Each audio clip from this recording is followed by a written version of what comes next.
they say I got two black eyes? Where they at though? Where they at though? Welcome back to my channel. I am your favorite mother of three, Bougie Vintage, and today's video is a story time.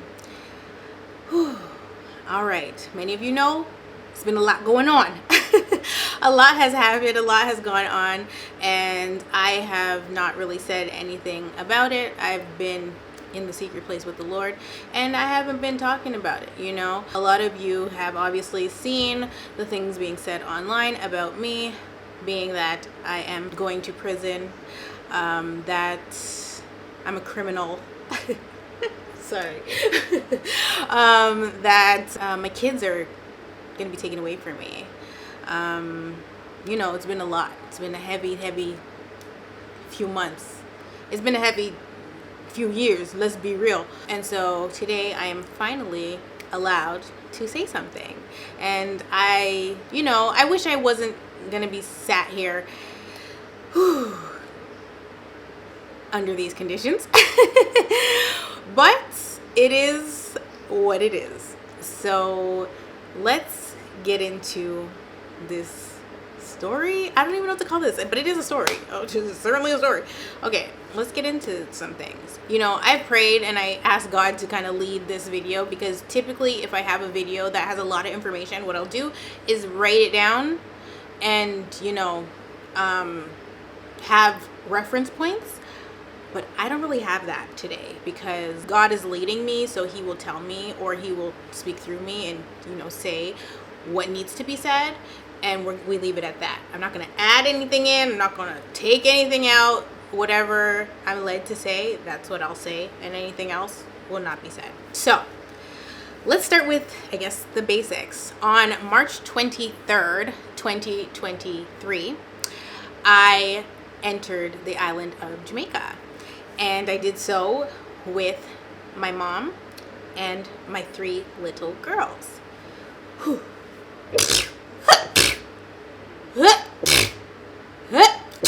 Hallelujah.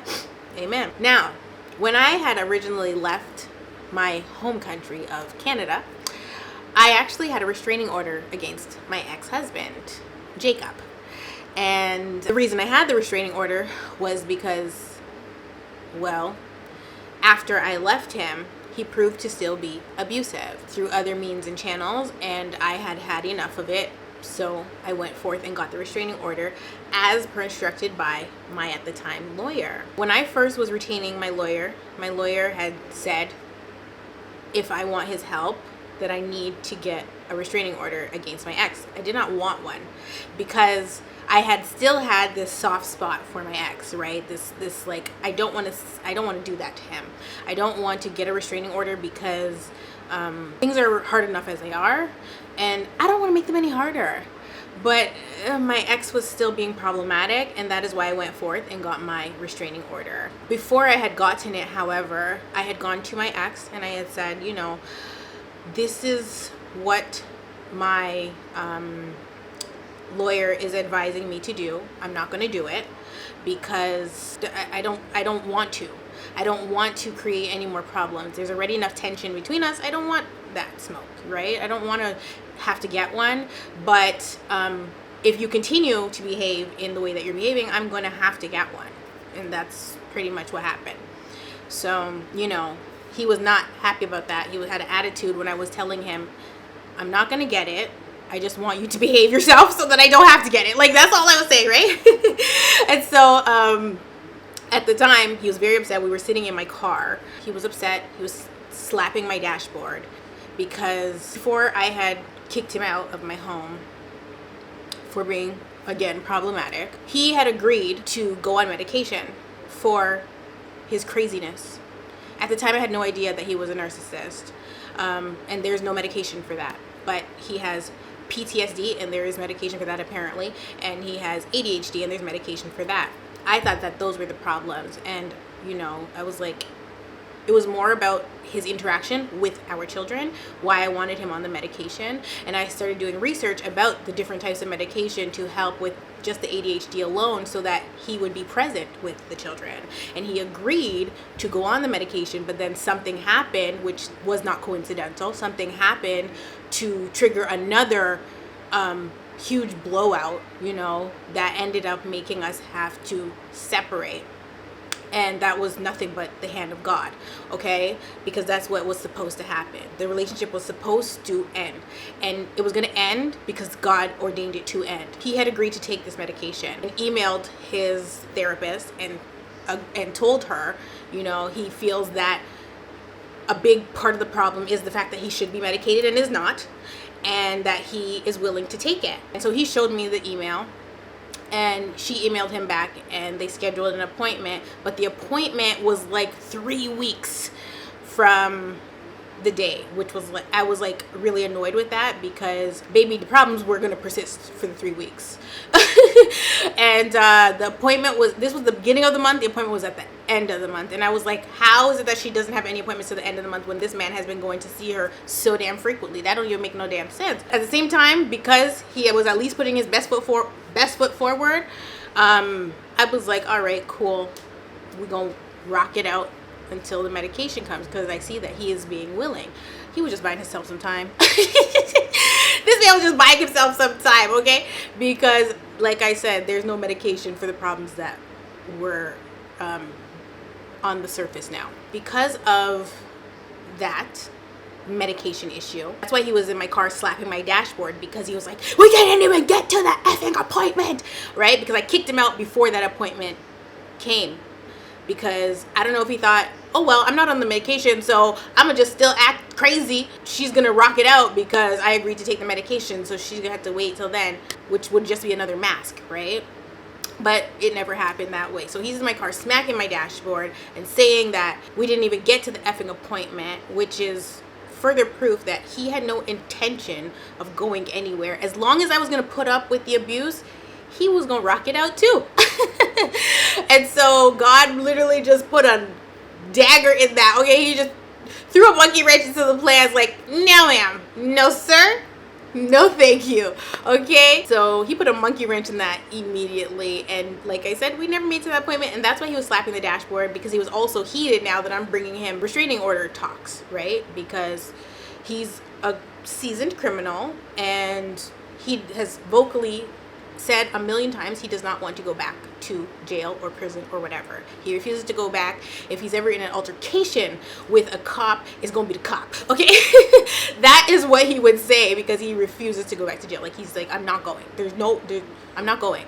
Unless we would be in conflict, and I would be like, can you please leave? And he would threaten to go kick a door, and I would be like, well, that's your choice.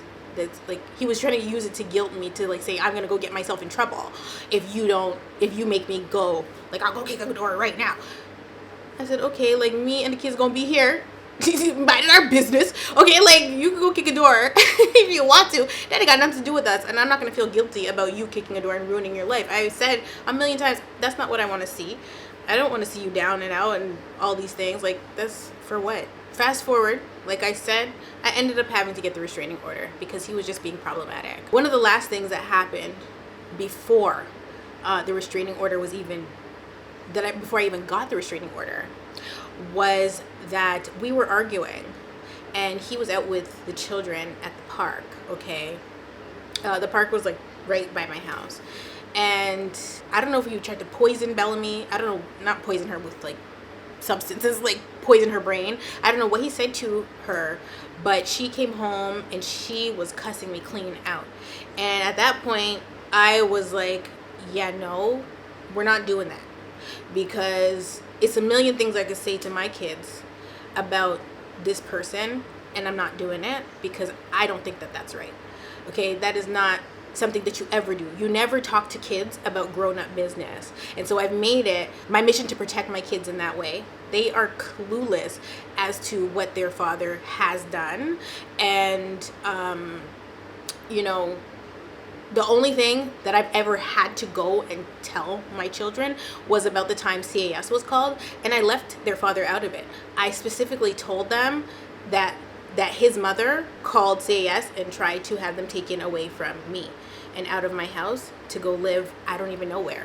You know, I don't know where they would have ended up if they were going to go into foster care or whatever. But because of the history of the family and this woman calling CAS on other people, like her ex-husband's wife or ex-wife, whatever, her husband's wife at the time, she called on her regarding her other child, right? Her younger child. And so she's had a history of calling CAS on people. I don't know if that's the only person she's called on, but I know that she's called multiple times on them. So pretty much what happened was when she called on me, CAS called me and told me, this is what it is. This is the person that called. And they were just giving me a heads up, as they put it. Again, that's neither here nor there. We're not getting back into that story. If you don't know that story, girl, go watch the video, okay? So I'm not going to be up here long talking to you guys about the situation because it's really none of you guys' business, but my ex-husband has made it your business, so I am just here to, you know, say what the Lord has allowed me to say, right? Pretty much when I left in March, I left while I still had a restraining order. If you do your research on narcissism, on parental alienation, on, you know, abuse, if you do your research on these subjects, you will come to find that parental alienation angle that narcissists use in court to win is some bull. And it has been already debunked, but the court system is not, it's pretty much like, the court system is a failure, okay, period. It is a failure. And so, of course, my ex went with that angle of parental alienation, but it was never true. And so now we're in a situation where we have the lives of my children at stake because of this. And the court does not care, okay? And they will never care until it's so bad. And then they put in things like Kiara's law, right? Or is it Kiara or Kiara? I think it's Kiara's law. They put that in place, but then don't abide by it. So when situations like mine arise, which is not a normal situation in the least, when situations like mine arise and I see that they're like not listening and doing the most, I'm just like, what am I supposed to do with this? Because my lawyer failed me miserably. Well, that's another story time. And the court system was, you know, being problematic because the restraining order that I put in place, or that I had put in place, that the police put in place to protect me, was slowly being unraveled. Now, it was never going to be my intention to not allow my children to have a relationship with their father. That has been my MO from the very beginning. They should have a relationship, and I still stand on that because I think that it's important. First of all, I live in Jamaica. It's mad niggas. It's mad niggas trying to be a stepdaddy, and I'm like, no, and no, because I don't need that, right? Like, I'm not interested in that. I'm not trying to replace my ex, like, with somebody else to be their father. Like, it's not a thing for me. As horrible as he's been, as horrible as he is, I would never try to confuse my kids in that way and, you know, have them think somebody else is have somebody else stand in his position, even if the person that I've had children with is evil, right? And problematic and abusive to not only me, but them. Because at the end of the day, what everybody should be looking at is what is most important for these kids. And the truth of the matter is, they should have communication with their father via FaceTime regularly. And that's it. Not in person, and we're going to get into that momentarily. Not in person, and there's a number of reasons for that, and I'm going to talk about them in this video. Now, one of the biggest issues that I had when I was with this person was their lack of care for my children. And I was constantly having to beg for them to care for the children. First of all, they were already not home because they had a job, right? They were working. That's fine. But it was the fact that after their job was done, they were still not present for the children. And then when they were home, they were not present in the children's lives. I, again, had to lock me and my children in the basement as to not disturb him. And so a 50-50 split for custody would never have made sense, because even in the home, we didn't have 50-50 split. There was never an equal share. It wasn't even 90 and 10. Like, that's how bad it was. He was constantly ignoring them, constantly freaking. If Salem did something and he would push her, and then pick her up and console her after he pushed her, I would be like, you can't do that, because when she gets into a relationship way down the line, she's going to think that this is normal, that her partner can shove her and pick her up and console her after. Where do they do that at? It's not normal. You know, if she was like annoying him, he would push her off of him. And that's not okay. And so, you know, we were not allowed to talk to him. We were not allowed to bother him. I want to be left alone was his number one thing. And so I would always say to him, well, we have a family, so we are not going to sit here and you are just ignoring everybody. Like, okay, ignore me, fine, but them, no. Like, you know. And so it was never 50-50. And there's a lot of other things that happened where he's concerned. And you know, due to the sensitive nature of it, I'm not going to divulge too much of it here, but I have commented it. I have expressed it in my comment section. Part of the reason that I installed cameras in their room. Okay, so that's that on that. The reason that I even left to begin with was because of the stalking and harassing that I was experiencing from him and his flying monkeys, and I was made to be very uncomfortable. I've already stated that I was never really intending to move this damn far. Okay, this is it actually is very reminiscent of when I left Toronto, because when I left Toronto in 2015, I left with him, of course, but I left everything I knew behind. That was the first time I had to do that, but I knew it needed to be done, and I trusted God at that time, right? When I left in 2015, I left my family, I left my friends, and I left my life. And it was unfair, because though obviously I had a hand in that, somebody that loves you is never gonna put you in a position to where you have to do that. You know what I mean? But if it was predestined for that to happen, then all glory to God, because he protected me through that entire situation. You know what I mean? Like, the judgment that I got was at the CNE when we saw the drug dealer and his baby mama and his crew, and we're getting into knuck if you buck with them. Like, that was a big part of the judgment, and it happened around, on the Hebrew calendar, the end of the year. Whew, glory to God. So at that point, you know, it was really a wake-up call, because it was like, okay, I can't stay here anymore, because this is probably not something that's going to go away. Even if I move, it's still not going to go away, but it's better that I'm not in the same area or vicinity as the person that wants me dead and wants my ex dead. The difference between him and I is that that's not the only person that would want him dead.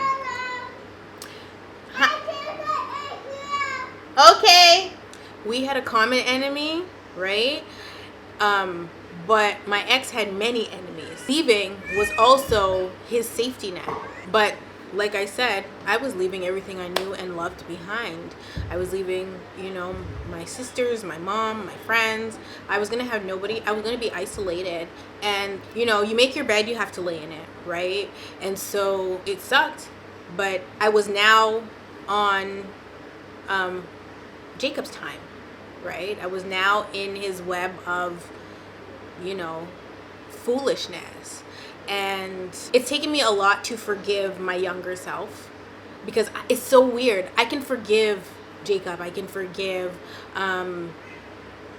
everybody, right? I can forgive so many people. But when it comes to young bougie, when it comes to the younger version of myself that, you know, had no discernment, had no real relationship with God, had no sense, was able to be manipulated in the way that I was.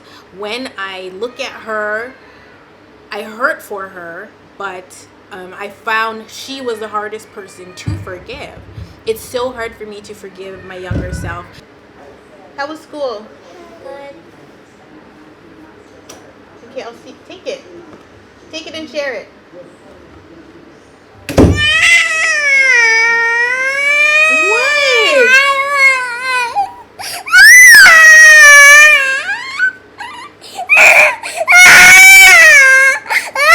What is the matter? Let me see. What happened? Hold on, stop crying. No, stop crying. What happened? You want what? You want your iPad? Okay, well, if you want it, you have to go out there for it. You can't have it in here. Do you want my iPad? Sorry, a lot just happened. In that time, I was holding a huge secret, but I was isolated and would remain so for the next 10 years. And so it kind of dawned on me after the fact that when God moved my mom to Ottawa, it was because I was isolated and I needed support. I needed somebody, even though my mom had no idea why I had moved, right? But God blessed me and blessed her and allowed her to move to Ottawa to be essentially another piece of protection for me. Because the truth of the matter is, if I had moved without my mom to the last house that I lived at, I don't know what would have happened to me, because I think her living in the house was like an extra, she's a witness. There's an extra piece of protection, because before I moved, before my mom came to live with me, I lived in my townhouse and she lived across the street, and she would come over every day to watch my children while I worked. When that was the case, that crazy night happened where, you know, he threatened to break my jaw and he punched holes in the walls and all those things. My mom didn't live with me at that time. And so fast forward, when I end up staying with him and we end up moving to the new house, my mom came with us and lived there, and to me she was added protection for me at that time. They say it takes a woman 7 attempts to leave her abusive partner, and I think that is so true, because there was so many times that, hey, give that to me, I don't want you to break it, Nola, I'll give you another one. In the isolation, I was extremely protected, and you know, God is the same yesterday, today, and forevermore.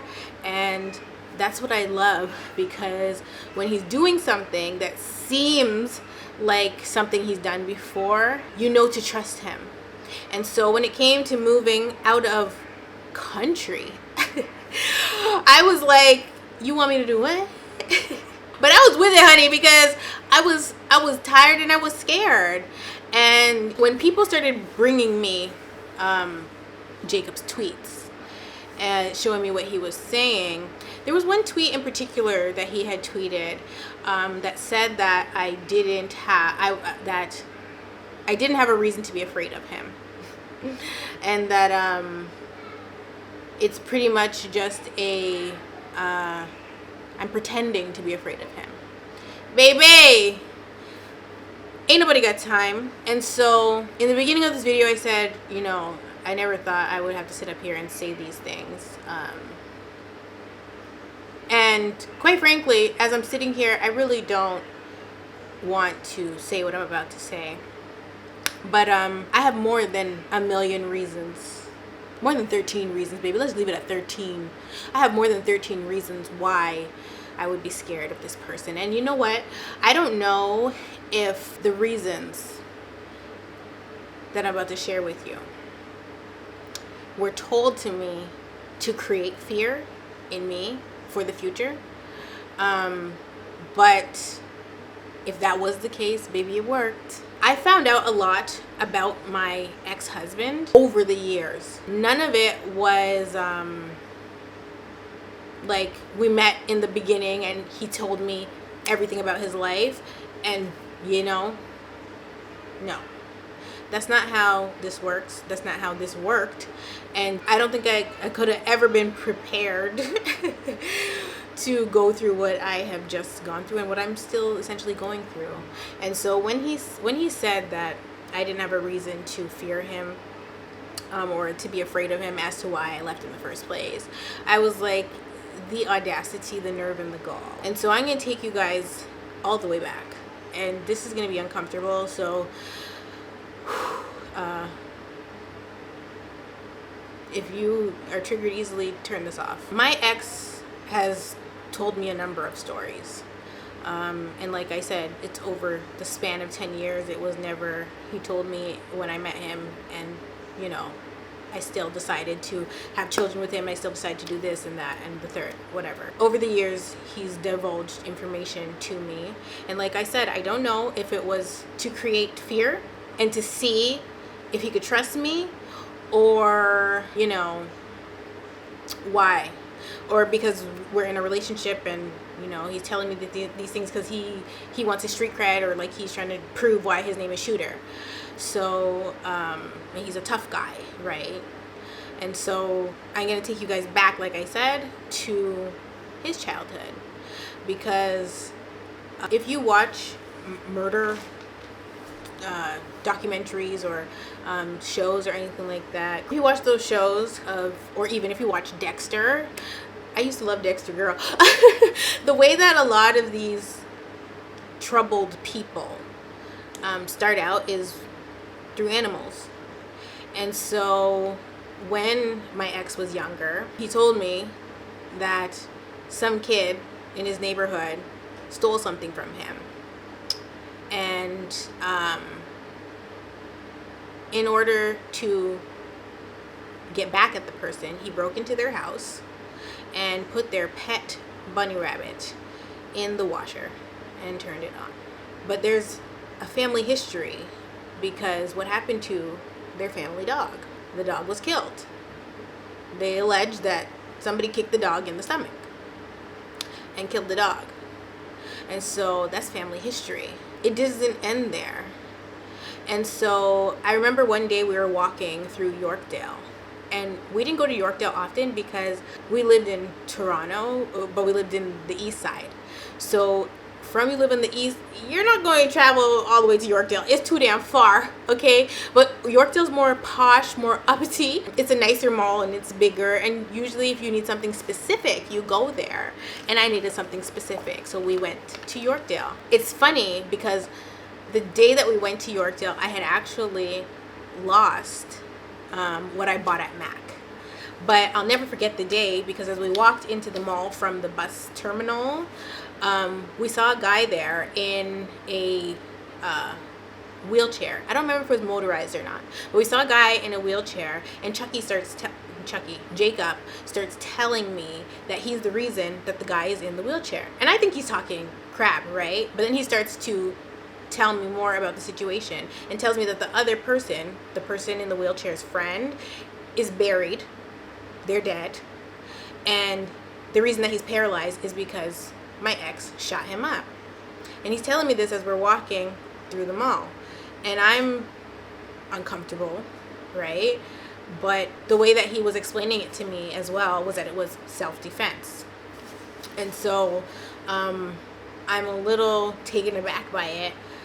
But what am I going to do if somebody says it was self-defense? It's self-defense, because at the end of the day, you live by the sword, you die by the sword. So, you know, it's a young black man in a wheelchair, and his friend is allegedly dead, and there was a shooting that took place, and he said that he is the reason the person is paralyzed. And so when he gets online and says that I don't have a reason to fear him, I never had a reason to fear him, why wouldn't I have a reason to fear him when he spent the entire 10 years gloating about his home invasions and gloating about the crimes he's committed and, you know, the glory days, like always.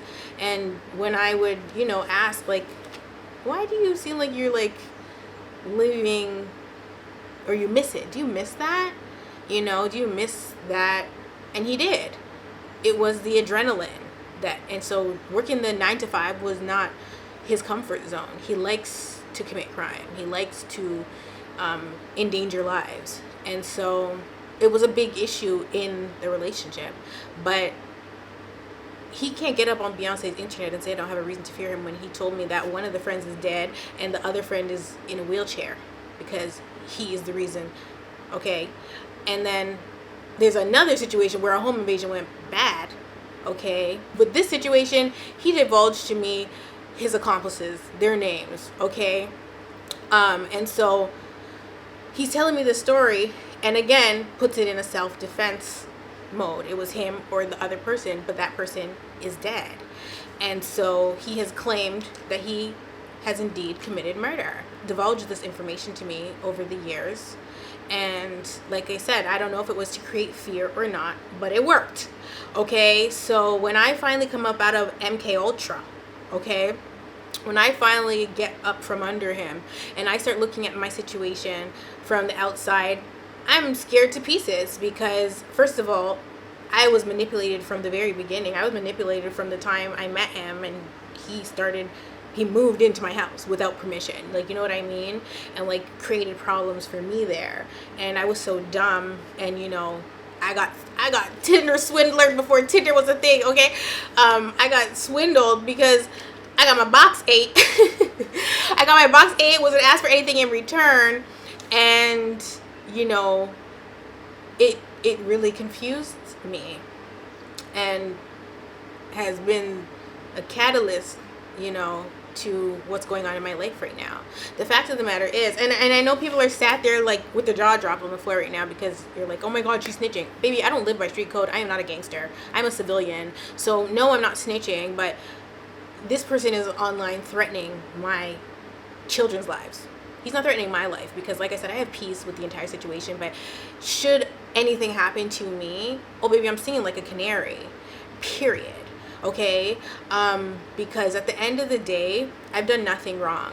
And pretty much what would happen if I did get arrested and do have to go to prison, like pretty much what would happen is I would plead not guilty. It would go to trial. And I tell my story from the very beginning, much like I've done here on YouTube. I am not afraid. And the reason I'm not afraid is because of God. The reason I'm not afraid is because I lived for 10 years in fear of losing my life already. I'm not going to do that in this second round, okay? So for a decade, being with my ex, I lived in fear that I was going to be murdered. Now I have to live in fear that I'm going to jail. I'm not doing it. Okay, sorry, prison. My ex taught me that if you go to jail, it's two or less years. If you go to prison, it's 2 or more years. Okay, so prison. Okay, reality of the situation is whether it's in the best interest for our children is contact via FaceTime and allow us to live our very peaceful life that we have been living the way that we're living it. Now, I didn't think I was ever going to have to get up here and say these things, but I'm saying them because I'm tired. My kids, they don't really know much of anything. I haven't told them, your daddy's trying to do this, your daddy's trying to do that, because that's not me. I don't want to, you know, create any more trauma for them than what has already been created for their life, because this is not what I ever wanted. The fact of the matter is, I wholeheartedly believe that if I never left, something would have happened to me at his hands. And that's why I left. And I'm going to stand on that, and I'm going to stand on God, and God is going to continue to protect me and protect my children, because my ex operated for as long as I've known him in a way that showed me he has no conscience. And that goes from me, that is how he treated me and how he treated my children. The reason I don't talk about the treatment of my children online is because one day my kids are going to see these videos. One day they are, you know, and when they're old enough and it's time to have a conversation with them, I will have that conversation with them. You know, if they have any questions to ask me, I will answer them properly. But I'm not going to sit up here and talk about what he's done to them or how he's treated them or neglected them. I'm not going to do it. That's why the story time that I released were only really based on his treatment towards me. But it wasn't just about me. It has never just been about me, okay? And the fact of the matter is, if somebody right? If somebody was a good parent, if somebody was a good father or mother, and you wouldn't even want to create the distance. From the very beginning, I wanted supervised visitation. From the very beginning, because I saw how he was with my children. I saw how he was with them, right? When he had to be with them. They were a burden, and he didn't want to be around them, period. Okay? They were annoying to him. They weren't allowed to cry. The same way I wasn't allowed to talk to him. They weren't allowed to cry, and they were toddlers, okay? So the emotional abuse trickled. It didn't stop at me, and it didn't stop at my mom. It went to everybody in the house, and we were all walking on eggshells. But as for why I left, that is why. Because I do not know what this person would do to me, or if I had joint custody with him, if we were splitting the parenting time, and he had to know my address, because that was a part of my restraining order. Victim Services Ottawa let me know very early on, just because you're in if you're in any kind of legal situation, they do not need to have your address. It's not necessary. Whoever's dealing with the case, you tell them that as to why your address should not go on the paperwork. That was told to me by Victim Services. And so once my restraining order started to get kind of overturned, right, because he kept alleging parental alienation, which was a lie, when that happened, I began to feel even more unsafe. And so if I had stayed in Canada and the situation played out, right, because I only left because I really felt unsafe. And so if I stayed there and then the court forced it so that we have to have in-person contact to like exchange the children or whatever, and he knows now where I live, I would never be able to feel safe. Do you know I crashed my car backing out of my garage? I crashed my car into the garage, okay? Because I had so much anxiety living in my house that when I would start my car, I would start it and put it in reverse because I had a fear that he was going to be standing in my driveway, and I was going to reverse, okay? I was going to push my pedal to the metal and freaking reverse because I was that terrified. But one day in particular, I put the car in reverse, and it's winter, okay, baby, it's cold. I put my car in reverse, and I forgot to let the garage door go all the way up before I left. I couldn't see the garage door anymore, but it wasn't done going up. But I had so much anxiety that I put the car in reverse and started reversing almost immediately. And so I ended up denting the garage door, and then it wouldn't close. Now, my garage door is also an entry point to my house. And so I'm already living in fear. And this is before I had put the cameras outside of the house, because I had to get cameras outside of the house. Like, my life was a mess, okay, in Ottawa. And I just didn't feel safe. And the reason is because I was groomed for 10 years and told for 10 years how violent this person is in nature, or how evil they can get. When they're seeking revenge on somebody, they don't stop. And that's what this whole situation is, him seeking revenge, right? He wants to see me locked up, and he wants to punish me further, but he's punishing our children. Because if they said to me tomorrow, like if Jacob said to me tomorrow, okay, let's just put all this behind us, I just want to be able to talk to them. Like, I love them, I miss them, but that's not what this is about. You know what I mean? I love them, I miss them, and I just want to have some kind of relationship with them. And if you feel safe doing that, then I'm game. That's all it would take. That's literally all it would take. And they could call anytime. They go to school, so, you know, not anytime, but anytime after school, every day of the week, girl, I don't care. I don't care. But my safety and my life is just as important as their lives. And actually, no, their lives are more important than my life, right? But they need their mother. And just because my ex didn't have a mom does not mean that my children shouldn't have a mom. And just because his mama didn't have a mama doesn't mean my kids shouldn't have a mama. That's not all right. I don't believe that they shouldn't have a father. I don't believe that. I believe they should, okay? But it has to be in a way that everybody's protected and everybody feels safe. And quite frankly, I just don't feel safe. So, you know, I'm at that do what you will stage, because it's been 3 3, 4, 5, 6, 7. Girl, I don't even know how long. It's been months of my ex telling everybody and their mother that I am going to prison. And they're pretending that he is the one that's been abused. And they are doing the most. And they are making lies up, okay? And I'm sat here praising God. I'm sat here just waiting for the Lord to give me a prompt, waiting for the Lord to tell me what's next, waiting for the Lord to give me a green light, you know, waiting for God to vindicate me, waiting for God to fulfill what he told me he was going to do as to why I was even okay with coming here. He showed me the end from the beginning, because that's how your purpose is birthed. He'll show you the end from the beginning, and in the meantime is when you operate in your purpose and when you discover your purpose. And so that's really where I've been. I've just been, you know, spending time with God. So while they were plotting attacks against me, I was reading the word. Everything that was being done, God had been showing me. And I talked about that in the makeup tutorial. I talked about how God would send me these warnings before stuff would happen. So when they happened, I just carried on with my day. You know, I didn't freak out. I didn't panic. I just carried on with my day because God had shown me already, you know. And so the truth of the matter is, if I never went through all the things that I have gone through with Jacob, and outside of him as well, but realistically, if I never went through all the things that I went through with him, especially the situation with the drug dealer, right now, I probably wouldn't be in a position where I was so trusting of God.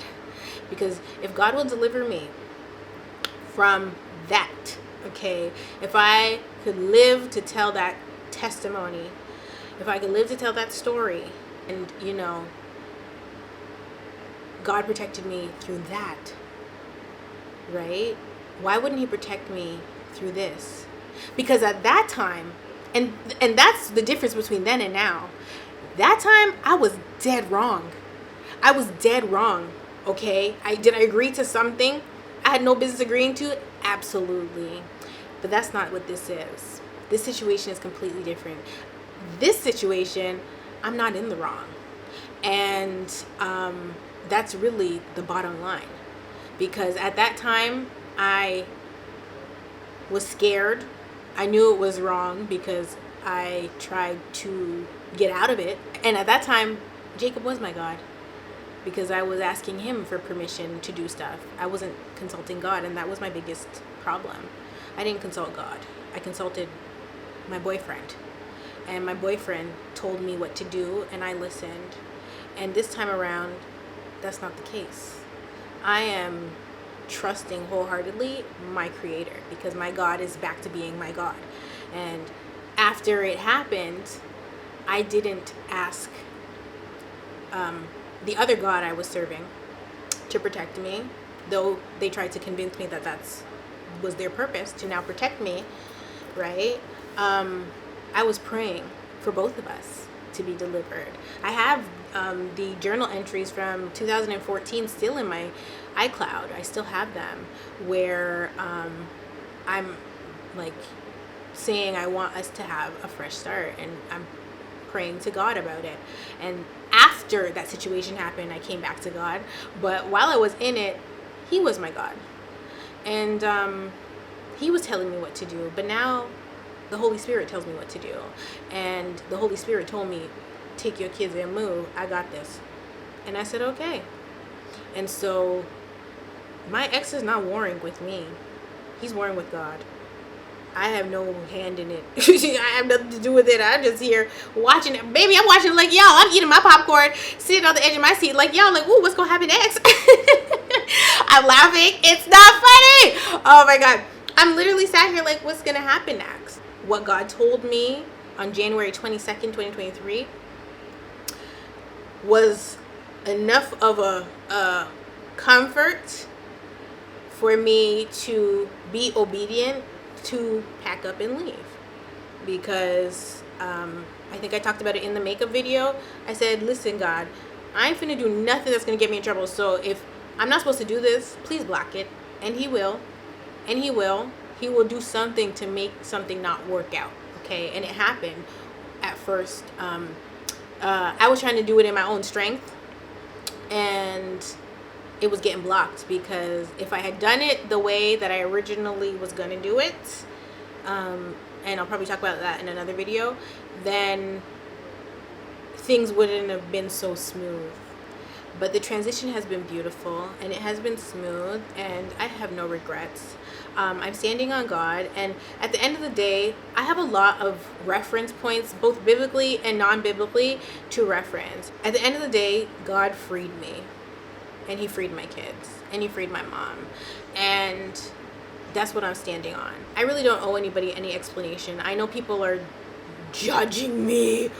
Oh God, I know there's out there, child, because they keep coming in the comment section and telling me, okay, people have been telling me for months and months and months, you know, what the outcome is going to be, right? They're going based on what my ex has said, but I'm going based on what God said. So like I said, I have peace with the entire situation, because I already lived through fear. I already lived through having fear and doubt, and am I going to make it to my next meal, because it's a nigga out there that want me dead over a brick and some weed. Okay, it's already some people after me, so this is not new. Okay, and so I have strength in that. I have a knowing that my God is with me everywhere that I go.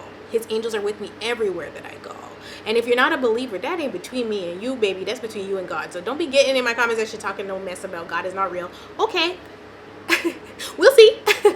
But like, that is why I have so much peace about the situation. One, God has affirmed me and confirmed me a million times over. He has shown me so many things and miracles and signs and wonders over the last few years, really, but like over this entire process of me moving, he has really over the time let me know what moves to make, and I make those moves, and those moves only. God is playing chess and not checkers. That's all I know.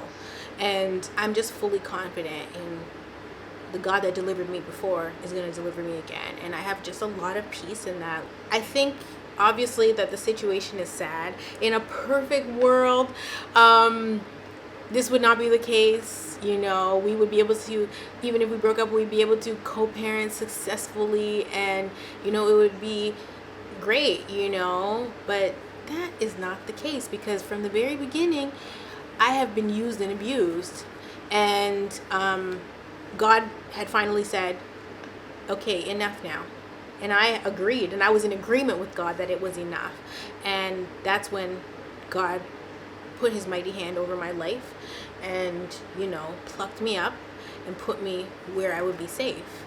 And so on September 27th of this year, my ex tweeted, "You got 30 days, stupid." Well, it's the 30th day, and I'm still here. It's been 30 days, okay? It's been 30 days, and I'm still trusting my God. So I don't know what you heard about me, but baby, until you see something crazy happen, leave me alone. Leave me the hell alone, okay? We have moved on. We're doing better. I will continue to share content. I know I've been MIA, but baby, I'm back. As long as the Lord leads me to post, I will post. But it's been 30 days. And he said, also, this Jamaica warrant about to go crazy. Like, are you tweeting for sport, sir? Are you tweeting for sport? Like, what is going on? It is what it is. But if this is a sinking ship, baby. Rose was the only one on the door. Jack froze to death, okay? And I'm gonna leave that on that, okay? Jack froze to death, okay? So if this is a sinking ship, baby, we all going down. We all going down. Because I've had enough. And I want to move on with my life. I want to be the greatest mother that I could possibly be to my children. I've been trying to be, despite what's been going on, the chaos around me, whether I knew about the chaos or not, right? My goal is to protect my kids and to raise them in an environment where they can thrive, and they're thriving. Like, Belle can read, okay? Belle is reading. Like, she's only 4. And the schools here are so much better than in Ontario. Salem went to school in Ontario, and all she would do every single day is bring home artwork. She wasn't coming home telling me nothing that she learned. She wasn't coming home with no homework at all, like none.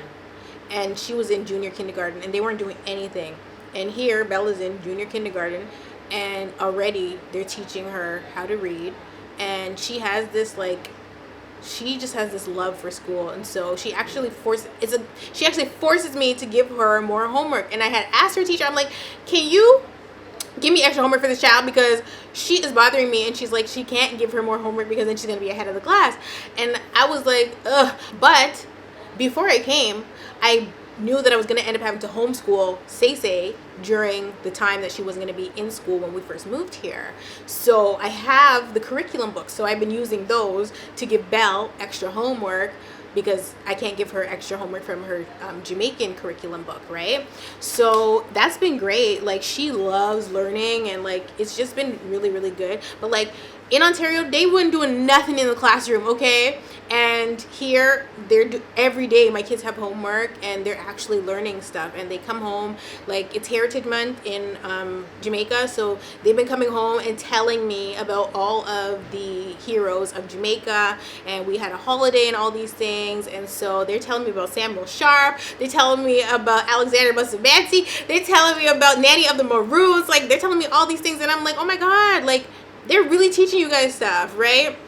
And me and my mom are getting educated through it, because me and my mama are, we don't know nothing, okay? We might be from here, but we ain't from here, okay? Well, my mom was born here. She should know, okay? So, ma'am.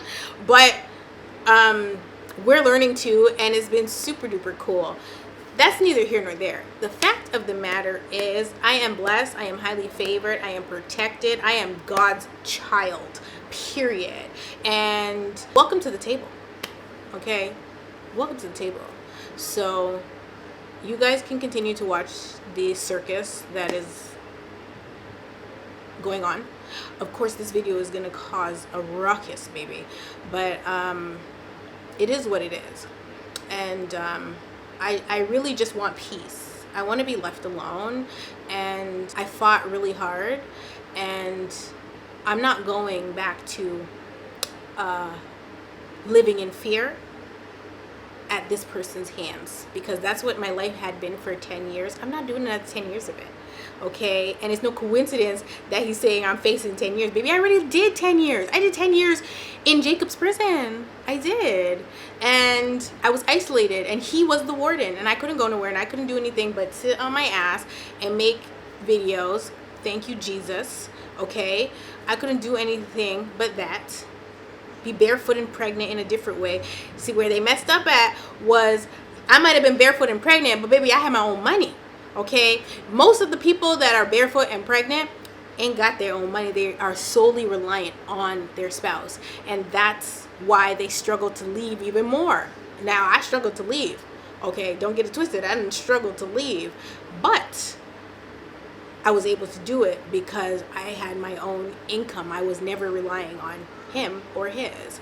And you know, in the video with the drug dealer, I talk about how he tried to solicit me, okay? And he would have been successful too. If I agreed, he would have been successful, because he was constantly working on me and trying to get me to the point where I would agree, well, by putting himself in those shoes and saying what he would do for the money. And I'm looking at him sideways like, you ain't got no damn morals. And a lot of times too, the way things were put was made to seem jokey, but they weren't, because one of the last things that I discovered in his emails was when he had gone away to Vancouver for a work trip, and I was at home with Say and Belle. Nola was not a thing at the time, okay? So this is in the beginning of, I think, 2020. So he's gone away for a work trip in January of 2020, and there was like a lapse. Like, he was switching over to the Vancouver payroll, right? So he wasn't getting the payroll from his job in Ottawa, right? And so he switched over, and because of that transition, on payday he had a setback and he wasn't going to get paid. but baby rent was due. Okay, and so one of the last things I saw in his email was from some sugar baby website, and there was this old woman in a top like this, but it was more lace. It was a top like this, but I'm laughing, it's not funny. It was a top like this, but it was more like lace, like, you know, the that strippers wear, like the fishnet. It was like, I think, pink fishnet. Like, this old Caucasian lady, she had to be at least 60, okay, like old, okay, spoiled milk old, okay. She was wearing that, like some sexy something that she had no business wearing, and she was the sugar mama on the website, and he had sent her a picture, and they had an email thread, and she was saying to him if he can satisfy, and he was saying to her, oh yeah, I can satisfy, and sent a picture of himself. Baby, nothing, no conscience, okay. And so I didn't discover that until 2022. When did I leave? Yeah, I didn't discover that until 2022. One day I was going through his emails. I don't even remember what the hell I was looking for. I was looking for scandal, okay? I was looking for a scandal, and I sure found one. And so I saw this email thread, right? So he sent a selfie, she sent a selfie, and they were supposed to meet up because we didn't have rent, and that was his plan, to sleep with an old lady. Like, what? And when I saw the email in 2022, I was pissed, and I went to him, and I'm like quoting the email to him, and he has no idea what I'm talking about. But then when I start to tell him, I take out his phone and I show him the email, he starts gaslighting me and laughing and saying that he was going to rob her. He was going to meet up with her and rob her. Sir, you sent her your selfie. How did the rent get paid? My mama paid it, so he didn't have to go and do that. And maybe he did and spent the money, girl. I don't freaking know. But I was gagged in 2022 when I saw that. Like, he didn't tell me he was going to go on those sugar baby website and do that. But nothing is too degrading for him. And he will do anything for money. And so I think one of the identifiers here as well is that one of the first things that my ex did once the courts in Canada put on paper that if I don't return by May 19th 2023 that he would get custody if I didn't return. Once I didn't return, obviously that's exactly what went into play, right? And so the first thing he did was head over to the CRA. Glory to God. The first thing he did was head over to the CRA to collect the baby bonus, baby. Okay. And I think that's so funny because I don't live off a baby bonus. Like, I have a job. Baby bonus is like chicken scratch to me compared to what I make working, right? And so I don't live off a baby bonus. So even if they were to snatch it back, it wouldn't make a dent, okay? Because that's how much God has protected me and covered me, right? And so that's the first thing he did, because this is about that. It's about how can I live off of how can I pimp my kids? How can I pimp them? I'm willing to pimp their mom. I'm willing to pimp myself. How can I pimp them? Anybody that he can make money off of, he will. There have been so many times he's trying to tell me put the children in modeling. I don't even post them on social media. Why would I put them in modeling? For what? For what? So people like him and other people can fetishize them? Absolutely the frig not. It's not happening. Okay? So there's that. And the crazy thing is, you have to physically have your children to collect the baby bonus. I physically have my children, and he does not. And so him applying for the baby bonus before he even has a plan, before he even has airfare to fly the children back to Canada, again, which we rebuke in the name of Jesus, right? Before that is even thought out and executed, like, hey, I booked the tickets, I booked the tickets, this is what it is, I'm serious about this, I'm coming to do what I need to do, they said I got custody, whatever the case is. If that was the case, and I could respect that, then you apply for your baby bonus. But to apply for it and you ain't got a child in sight is crazy. But I love it. So that is the skinny on my life, okay? that is the 411. That is the tea. That is everything that has, that's not everything that's gone on, okay? I'll be back with more stories, okay, as the Lord permits. And only if the Lord permits. But there's been a lot of spiritual wickedness and witchcraft, and none of it's worked. And that's the, I guess that's the kicker. Because God really just doesn't play about me. And I love that. And I stand on that. And when you really take a step back and look at the situation, you can see it for yourself. And I really don't have much to say, but God is protecting me, and he always has been protecting me. And if he'll protect me when I'm dead wrong, of course he's going to protect me when I'm dead right? So, whew, that's really that on that. I love you guys so much. You know, I'm praying for you always. I be interceding. Okay, so if you are supporting me and you know, love me, and you don't want to see me down and out, and you know, you're a good person, shout out to you, and I'm praying for you. And if you're the opposite of that, I'm also praying for you.